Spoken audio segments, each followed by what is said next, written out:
palsu lipstick. Kenapa kau tahu? Melengket di gigi. Ada tukang gosip di sini? Ada? Tidak ada? Tidak percaya. Dia suka gosip. Dengar firman Allah. Ayuhibbu ahadukum. Sukakah kamu memakan bangkai sesama manusia? Dia suka gosip. Yang cerita jeleknya orang. Ketika kau cerita kejelekan orang, maka bangkai manusia kemakan nanti. Maka rumusnya, kalau ada yang datang bawa gosip, majelis taklim yang baik, orang Islam yang baik, katanya lu, astagfirullah, na'udzubillah min dzalik. Kita berlindung kepada Allah dari keburukan seperti itu. Itu majelis taklim yang sukses. Dan anak-anak yang penting, memang betul. Padahal dia tidak tahu. Suka sekali ikut campur. Ibu-ibu kalau suka ikut campur nanti takdirnya seperti toge. Tahu toge? Tahu toge? Coba lihat toge. Di mana-mana ikut campur. Kita bikin pecel, ada si toge. Kita bikin gado-gado, ada si toge. Kita bikin soto, ada si toge. Karena dia selalu ikut campur, Allah takdirkan tidak ada toge yang lurus, semuanya begitu. Jadi kalau ada pagi-pagi gosip teriak di sana, woi pagi-pagi toge ini ya. Udah, lanjut kisah. Akhirnya Abu Jahal membentuk Densus, pasukan khusus untuk menyergap rumahnya Muhammad. Dikumpullah seluruh jagoan kepala-kepala suku untuk menyergap Muhammad. Nabi ternyata tahu bahwa akan ada penyergapan selasa malam. Dari siapa? Dari Jibril, jenderalnya malaikat. Muhammad, hati-hati, sebentar malam akan ada penyergapan. Siap-siap. Bagaimana? Di kopi, siap, ganti korek. Sudah kepung. Nabi panggil sebelum satu kalinya Ali bin Abi Thalib. Waktu itu Ali masih remaja. Ya Ali, sini dulu. Kenapa? Kau ganti saya tidur sebentar malam di tempat tidur. Bayangkan Pak, mengganti tidur di malam penyergapan berarti mengganti mati. Ada yang mau? Kalau ganti kepala dinas Pak, belum habis masa jabatannya sudah banyak yang mengganti. Ali bin Abi Thalib pernah ditanya ketika selesai hijrah, ya Ali, kamu muda waktu itu, kenapa kamu mengganti Nabi tidur? Waktu itu di tempat penyergapan, apa kata Ali? Kalau yang mati pada saat itu Ali bin Abi Thalib, hanya satu yang mati, anaknya Abi Thalib. Tapi kalau Muhammad yang wafat pada malam itu, maka cahaya kebenaran akan hilang di dunia. Lebih baik saya yang mati daripada cahaya kebenaran. Mantap, ini namanya pemuda, bukan pemuda galau. Ditinggal ceweknya, stres. Saya sudah tidak bisa hidup. Oh, gulungkan kudaki, lautan kusertani, masjid kau lewati. Muda zaman sekarang. Kita lanjut kisah. Maka serta rumahnya Nabi dikelilingi oleh pasukan-pasukan hebat. Allah perintahkan kepada Muhammad, ya Muhammad, kamu baca ini ayat, keluar tidak dilihat. Ada yang tahu ayat itu? Ada yang tahu itu? Ayat yang dibaca Nabi? Ada yang tahu? Ada? Bismillahirrahmanirrahim. Wa ja'alna min baini aydihim saddan wa min khalfihim fa'absaynahum fahum, di muka mereka, di dinding mereka, kanan kiri mereka, di depan mereka, belakang mereka, kami pasangi dinding sehingga nanti lewat tidak ada satu pun yang melihatnya. Ini yang dibaca mahasiswa ketika ada rahasia polisi lalu lintas. Begitu ada rahasia dia tidak ada baca semua. Jangan lupa dengan lewat ditilang. Bohong. Kenapa kau bilang saya bohong? Kenapa Ustaz? Saya baca di ayat kau saya ditilang. Kenapa kau bisa ditilang? Saya tidak bisa helm. Oh, bukan ayat yang salah. Kau yang dongo. Pastinya lihat kau karena itu polisi hafal juga itu ayat. Lewat baca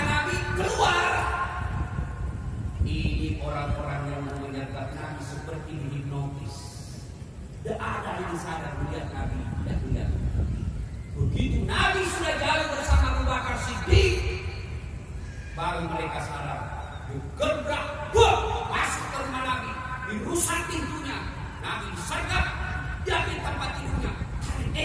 Ali, marah Abu Jahal. Aina Muhammad, Aina Muhammad, mana Muhammad? Dan dengan, saya tidak tahu orang tidur enak kok masih bangun. Marah Abu Jahal, dia bikin sayembara. Saudara-saudara sekalian bangsa Mekah, siapa yang mendapati Muhammad dalam keadaan hidup atau mati, saya kasih mereka onta betina yang hamil 100 ekor onta. 100 ekor onta sekarang Pak kurang lebih 2,5 miliar. Kepalanya Muhammad dinilai, siapa yang mendapati saya kasih kalian onta betina, karena zaman dulu onta betina apalagi kalau hamil lebih mahal daripada onta lelaki. Onta betina yang hamil tidak ada suaminya. Onta, ya wajar kalau onta hamil dari suaminya. Masa ada akad nikah onta? Hari ini kita akad nikahkan onta, disaksikan oleh bapak guru. Masa akad nikah onta? Cuma sekarang banyak juga perempuan mau saingan sama onta. Hamil dari suaminya. Tapi di Aceh tidak. Saya waktu diundang ceramah di sini Pak, langsung meskipun ada acara saya langsung saya iakan. Senang sekali Pak saya bisa datang ke Aceh. Dari dulu saya bayangkan ini. Semenjak saya masih kecil SD Pak, ini masjid legenda, Masjid Baitur Rahman Pak. Ini yang saya ingat terus ini. Kolam ada di depan. Satu-satunya masjid yang ada di Indonesia zaman saya kecil yang ada kolam di depannya hanya ada di Banda Aceh.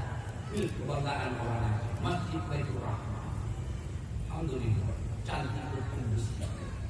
Waktu pasca tsunami, 4 hari setelah tsunami, saya datang di sini menjadi relawan. 16 hari saya di sini Pak. Waktu itu sebelum jadi ustaz, jadi volunteer. Itu ada peninggalan saya Pak, pohon apa itu? Palem. Saya bersama waktu itu Andi Unik Andi Kappa sempat melihat Pak Perdana Menteri Malaysia waktu itu Mahathir Mohamad khutbah Jumat di masjid ini. Waktu itu sebelum jadi ustaz. 16 hari kami di sini menjadi volunteer. Baru tiba bermalam di rumah sakit. Waktu itu kita lagi salat subuh, gempa lagi. Semua orang yang salat bubar. Saya lari ke tiap Pak. Saya tanya sama Prof. Baturusi, kenapa pada saat di situ diam? Saya bilang ini adalah bangunan paling kokoh. Diam. Nah, jadi kalau Bapak ada tempat Bapak dekat diam, karena itu yang paling kokoh. Nah, lanjut kisah. Lalu Nabi berlari, dikejar, dan salah satu yang mengikuti sayembara itu namanya Waraqah. Ini Waraqah hebat jadi jejak Pak. Dia tidak perlu melihat tanda-tanda kaki onta, dia tidak perlu melihat tanda-tanda kaki manusia, jejak-jejak kaki. Kehebatannya Suraqah bin Waraqah, Suraqah ini anunya Pak, penciumannya. Dia cuma begini. Bapak berdua, bau parfum,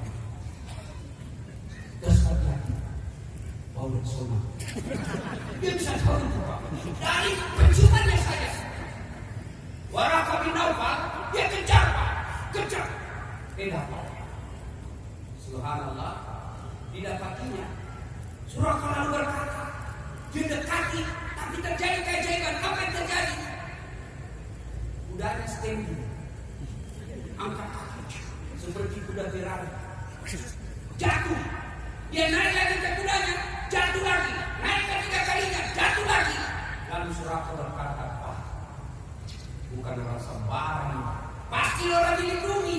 Lalu dia berteriak kepada Abu Bakar, wahai Abu Bakar, sampaikan kepada sahabatmu. Begitu hebatnya Nabi, takut ini sebut namanya. Begitu mulianya Rasulullah, namanya ditakut sebut. Akhirnya dia katakan, wahai Abu Bakar, sampaikan kepada sahabatmu, itu kepalanya dibeli 100 ekor onta. Adiknya dia mau membunuh, lalu dia masuk Islam. Lalu dia berkata, wahai Abu Bakar, ini perbendaharaanku, ini perbekalanku, silakan kau nikmati, ambil, lanjutkan perjalananmu. Tapi kata Abu Bakar, wahai saudaraku, kalau kau betul-betul menolong kami, tolong perlindungi kami dari pencari jejak yang lain. Lalu Nabi masuk ke Gua Zur, lalu kembali ini melindungi Nabi, ketemu dengan pencari jejak yang lain. Dia katakan, jangan kau lewat di sini, saya sudah dari sini, tidak ada Muhammad. Orang semua percaya. Akhirnya Nabi sembunyi dalam Gua Zur 3 hari 3 malam. Disinilah kelihatan cintanya Abu Bakar Siddiq. Nabi lagi baring. Di mana dia baring? Di pahanya Abu Bakar Siddiq.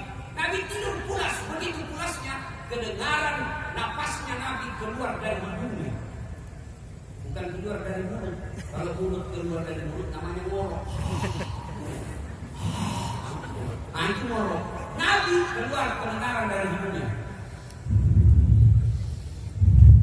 Lagi pulas. Tiba-tiba dari dinding gua keluar kalajengking. Tahu adik-adik kalajengking? Tahu? Scorpion. Keluar. Abu Bakar serba salah. Saya bangunkan Nabi atau tidak? Saya mau bangunkan, tidak praktek rasanya. Nabi lagi pulas tidurnya. Kalau saya tidak bangunkan, digigit kalajengking. Akhirnya apa? Abu Bakar Siddiq mengambil tindakan hebat. Apa? Jari-jari tangannya dimasukkan ke dalam lubang-lubang kalajengking. Digigit tangannya, sakit. Tapi Abu Bakar tidak mau berteriak. Lalu digigit lidahnya supaya dia tidak berteriak. Belum selesai rasa sakit tangannya, lalu ada lagi kalajengking yang datang. Lalu kakinya lagi dia kasih masuk. Sakit. Abu Bakar tidak berteriak. Lalu keluar air matanya, menetes air mata Abu Bakar. Pas jatuh di atas pipinya Rasulullah, Nabi terbangun dan berkata, kenapa kau menangis Abu Bakar?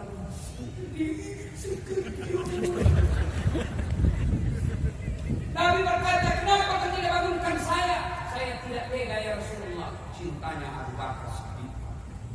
Jadi bapak kalau cinta kepada Rasulullah, jangan juga salah tafsir.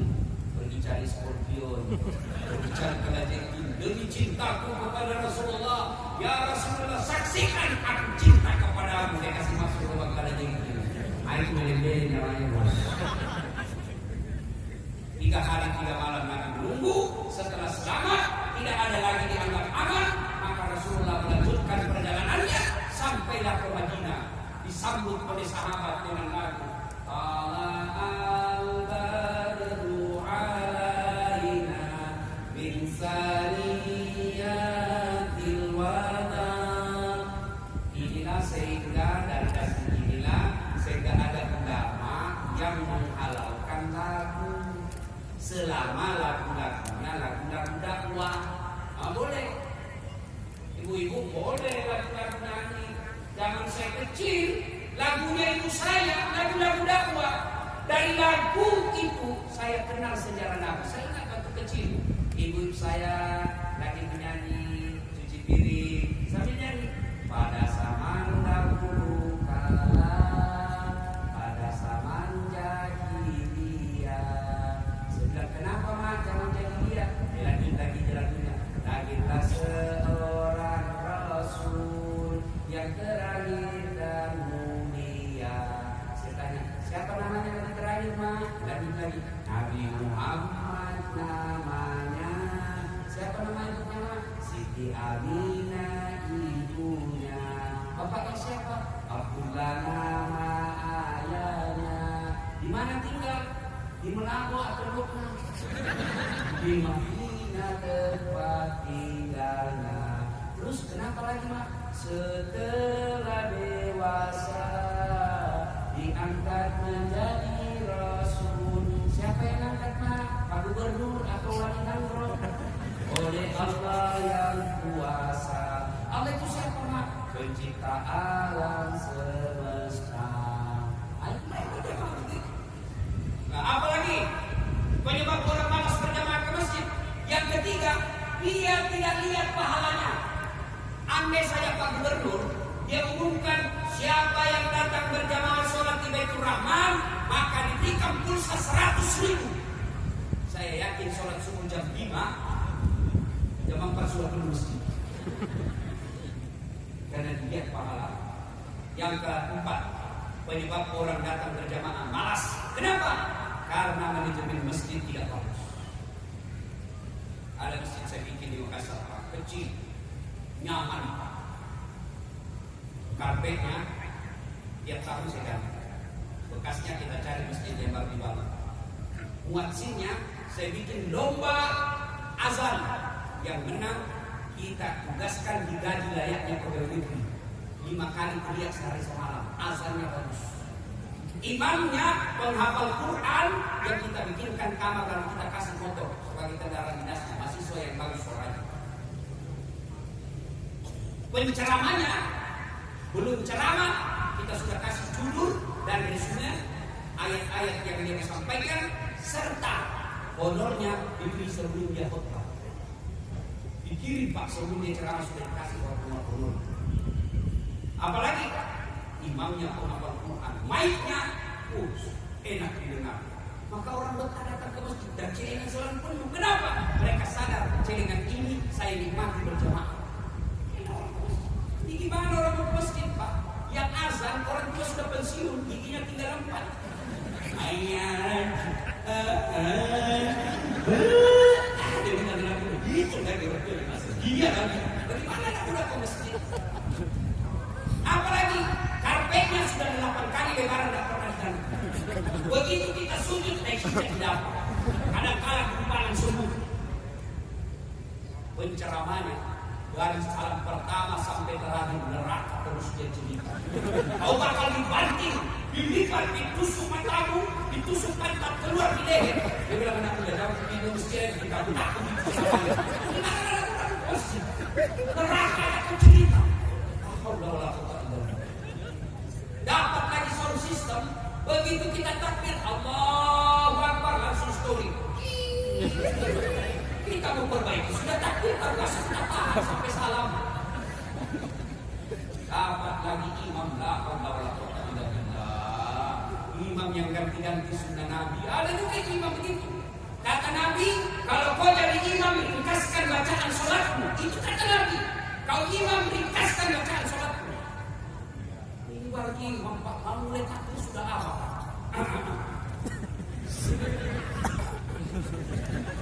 Kenapa tidak langkah itu selesai bos? Memang imam juga begitu. Itulah sebabnya ketika imam mau angkat takbir sunnah menghadap ke belakang dengan kalimat salat jami rahimahullah. Lihat inspeksi pasukan. Kita lihat siapa. Kalau orang tua banyak di belakang, jangan kau kasih panjang imam. Ringkaskan bacaan sholatmu. Kalau imam bacaannya panjang, ada siksa orang tua yang hebat itu. Kasih. Nah, jadi kepalanya belum selesai. Aku lagi kembali. Naik lagi. Ada juga ibu-ibu yang mau sekalikan tuh.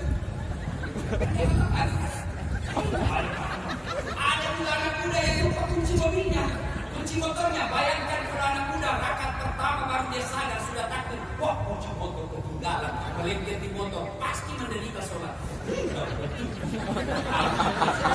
Tinggal sudah motor sekarang. Itu sebabnya kata Nabi, kalau kau jadi imam ringkaskan bacaan sholatmu. Yang kedua kata Nabi, kalau kau jadi imam baca yang umumnya orang hafal. Baca yang umumnya orang hafal. Tujuannya apa? Satu, supaya kalau kau salah ada yang luruskan. Yang kedua, kalau orang kau baca umumnya orang hafal, makmum bisa khusyuk itu. Coba kalau imam baca Qur'an, anak pun ikut anak. Kenapa? Karena dia ikut. Coba begitu imam membaca surah Al-Anfal ayat 3 sampai 70. Imam khusus dengan bacanya, kita khusus dengan hayalan. Kita berruku, belum selesai. Kita mau ikut. Tidak hafal, terpaksa semua di sini kita baca. Belum selesai dibaca sama satu papan, belum selesai imam dibaca lagi kalender. Belum selesai imam dibaca lagi bajunya orang. Cari. Siapa yang salah? Siapa yang salah? Imam. Yang kedua tujuannya baca yang umumnya orang hafal kata Nabi supaya kalau kau salah ada yang luruskan bacaanmu.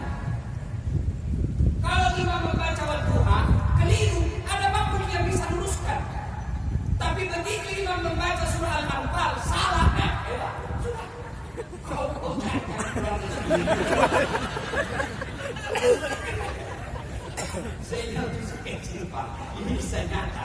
Itu saya benci. Imam sujud, lama betul imam sujud. Tidak biasanya Pak. Sudah mau 1 menit belum selesai sujud. Ada kawan saya diangkat kepalanya. Tidak sabar diangkat kepalanya. Langsung terus, wih, bilang imam. Imam kedua dari pintu samping. Selesai kacau sholat, bubar. Selesai sholat kita tanya, Pak Imam, kenapa kau tinggalkan sahab? Dengar saya genting. Pak Imam, lain kali kalau kau bentuk, kasih bangun kita supaya dilihat tahu. Apa dia? Saya sengaja karena malu saya kau lihat. Ayo, adik-adik sholat. Ibu-ibu datang berjamaah ya. Bu, nah ini juga ada sebagian ustaz bilang nggak boleh perempuan ke masjid, haram. Kalau anak gadis yang usia belasan tahun, 25 tahun dia, ya sudahlah, lebih bagus memang kalau di rumah, menghindari fitnah. Tapi kalau ibu-ibu, kalau anak-anak gadis kan dulu dilarang ke masjid, kenapa? Karena bisa diperkosa oleh mana diculik. Kalau sekarang dengan raja aman, apalagi kalau ibu sudah usianya 75 tahun, siapa yang mau culik?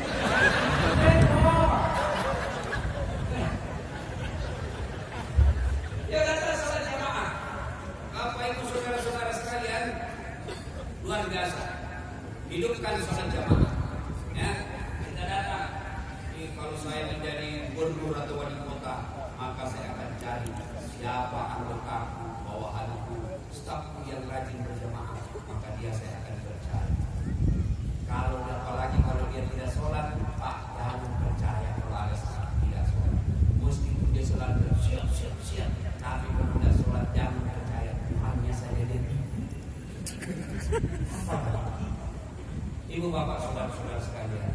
Nah, sampailah Nabi di Madinah, dan yang pertama Nabi bangun adalah masjid. Di Madinah seluruh sahabat berkata, ya Rasulullah, kau tinggal di rumahku. Ya Rasulullah, ini kau tinggal sini. Oh, ada sahabat Nabi namanya Abu Ayyub Al-Ansari yang makamnya ada di Istanbul sekarang, yang dulu kita kenal dengan Konstantinia. Itu dia datang kepada Nabi, ya Rasulullah, ambil semua hartaku, kau tinggal di Madinah. Ini rumah saya. Kata Nabi, saya serahkan kepada saudara ontak. Di mana ontakku tinggal, di situlah saya membangun rumah. Dan Nabi jalan dan tinggallah di situ yang rumah beliau bangun, yang tempatnya sekarang di Masjid Nabawi sampingnya, yang sekarang menjadi makamnya Rasulullah Muhammad SAW. Nah, ibu bapak saudara-saudara sekalian, sampai Nabi di situ membangunlah peradaban, maka pertama dibangun oleh Rasulullah adalah masjid. Pertama dibangun Nabi bukan rumah dinas, pertama dibangun Nabi bukan kantor dinas, tapi yang pertama Nabi bangun adalah masjid. Maka artinya kalian mau sukses dunia akhirat, maka kembalilah ke masjid. Inilah yang memotivasi Bapak Gubernur meluncurkan sebuah program kembali ke masjid, makmurkan masjid. Apabila masjid dimakmurkan di negeri Nanggur Aceh Darussalam ini, percaya janji Allah. Walau anna ahlal qura amanu wattaqau lafatahna alaikum barakatin as-samaa'i wal ardh. Apabila penduduk suatu negeri beriman dan bertakwa, maka akan turunkan keberkahan dari langit dan keberkahan dari dalam tanah. Ibu-ibu mau pilih mantu, cari laki-laki berjamaah di masjid. Ya, bagaimana caranya kita Ustaz? Sudah dia jam 5 sore, sudah jam 5 tunggu maghrib, sudah masuk maghrib, sudah asar, suruh imam sholat. Ketika dia baca kulhuallah, pun saja dia baca aku itu malah sholat. Hanya itu dia hafal. Kulhuallah pertama, bukan kedua. Kulhuallah lain berarti belum bisa meyakinkan. Begitu juga kalau mau milih kepala dinas atau sebagainya, sekali-kali disuruh imam sholat kita dengar bacaan. Saya rajin sholat imam sholat Ustaz, oh hebat, tapi khusus duhur sama asar. Oh ini juga bisa ya, masih SD bisa kalau itu. Nah ibu bapak saudara-saudara sekalian, sehingga Nabi menjelaskan kalau engkau ingin melihat tingkat keimanan suatu negeri, maka datanglah masuk ke masjidnya. Kalau masjidnya ramai, maka yakin bahwa itu negeri orang-orang yang beriman. Kalau kau mau melihat akhlak suatu negeri, masuklah kalian ke pasarnya. Kalau di dalam banyak pembohong, maka di negeri itu banyak hidup masyarakat yang akhlak. Ibu bapak saudara-saudara sekalian, inilah tausiah kita, dan kita tutup dengan menyampaikan firman Allah Subhanahu wa taala berkaitan dengan Ibrahim. Innallaha wa malaikatahu yusholluna 'alan nabi ya ayyuhalladzina amanu shallu 'alaihi wa sallimu taslima. Salawat kepada Rasulullah adalah bentuk kecintaan kita kepada Rasulullah Muhammad SAW. Lalu Allah Subhanahu wa taala menjelaskan tahun baru Hijriah. Kalau Bapak ingin bertanya, Bapak-bapak biasanya kalau masuk tahun baru kita berdoa, ya Allah berikanlah saya rahmat. Bapak-bapak mau rahmat Allah? Ibu-ibu mau mendapat rahmat Allah di tahun baru ini? Biasanya rahmat Allah bukan judi pun, tidak sholat sekalipun, mau dapat rahmat Allah. Maka kalau mau mendapat rahmat Allah, Allah jelaskan dalam Al-Quran, innal ladzina amanu wal ladzina hajaru wa jahadu fi sabilillahi ulaika yarjuna rahmatallahi wallahu ghafurur rahim. Orang yang beriman kemudian berhijrah lalu dia berjihad di dalam agama Allah, maka mereka itulah orang-orang yang betul-betul rahmat. Bapak Ibu saudara-saudara sekalian, Bapak Gubernur, Wali Nangro, seluruh pejabat sipil militer yang saya muliakan, inilah tausiah kita pada taklim kita kali ini. Mudah-mudahan jika ada kata dan kalimat yang salah, itu adalah kalimat pribadi yang berbicara. Jangan salahkan Islam, jangan salahkan pribadi. Jika ada kata dan kalimat yang benar, itu adalah kalimat Allah Subhanahu wa taala. Sangat kebetulan melalui mulut pribadi saya berbicara. Karena yang tidak penting dan tidak perlu menghargai pembicara, tapi hargai apa yang disampaikan. Ibu bapak jika ini masih mendengarkan ceramah saya, silakan simak nonton tapi akan damai dan siapku dibuat setiap hari Sabtu atau Ahad. Maka lama satu minggu satu minggu muncul Sabtu atau Ahad. Kalau mau yang setiap saat bahkan mau viruskan boleh nonton, silakan ambil aplikasi YouTube, tulis nama saya Dasat Latif, keluarkan ceramah saya terus. Sudah itu jangan lupa nonton Pak kasih tanda ini. Ayo. Nah, jangan kasih begini bos. Kalau kau kasih begini dicari malaikat pencabut nyawa. Sebab kau kasih begini, memang ini bulan doa. Buat cepat habis kuota, satu jam menguras kuota. Maka saya sediakan yang tidak menguras kuota namanya Chelsea. Apa itu? Ceramah singkat. Gimana caranya Ustaz? Follow saya di Instagram Dasat Latif 1212. Ya, 1 menit saja, dakwah 1 menit. Hari ini saya ceramah 1 menit soal orang-orang yang ada di tahanan. Kalian di penjara belum tentu hidup. Kalian di penjara belum tentu nista. Bung Karno di penjara, justru dalam penjara konsep Indonesia. Dan Bung Buya Hamka di penjara zamannya Soekarno, justru dalam penjara yang beliau tulis kitab yang berbeda sampai sekarang. Yusuf alaihissalam pernah di penjara, apa tidak? Justru keluar dari penjara dilantik menjadi Perdana Menteri, Menteri Keuangan atau Menteri Bendahara sekarang. Yang hina adalah ketika Anda dalam bebas seperti ini, lalu Anda bebas membuat dosa, sebenarnya Anda penjara oleh keniscayaan. Itu satu-satunya. Follow saya di Instagram, Dasat Latif 1212. Sudah ku follow Ustaz, sudah ku tidak putar-putar ceramahnya Ustaz. Aku yakin tidak ada kuota. Ini kuota dulu. Bapak, mari kita tutup dengan bersama-sama berdoa kepada Allah Subhanahu wa taala. Kita awali dengan mengirimkan surat Al-Fatihah kepada Rasulullah Muhammad sallallahu alaihi wasallam. Wasiat dan keutamaan yang kita ikhlaskan kepada Bapak Gubernur. Mudah-mudahan beliau berikan kekuatan lahir dan batin untuk memimpin provinsi kita Nangro Aceh Darussalam. Bila hadapan Nabi Mustafa Muhammad sallallahu alaihi wasallam. Al-Fatihah. Bismillah.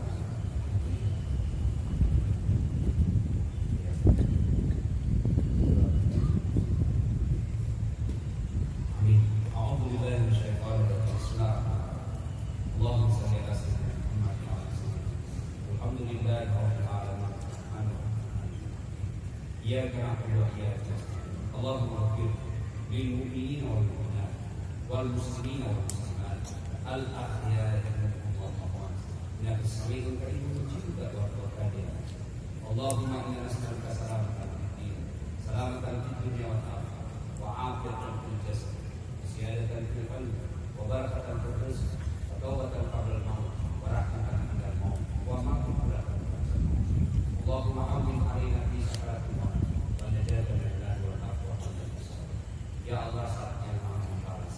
Balaslah segala kebaikan orang-orang yang telah mewakafkan waktu, harta dan ilmu yang terjadi. Angkat harta dan martabat, wujudkan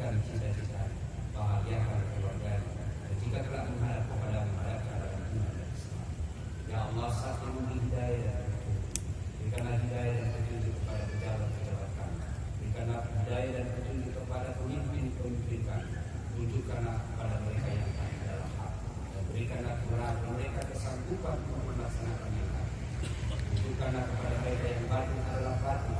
Berikanlah kesanggupan kepada mereka untuk menghindari dan memerangi.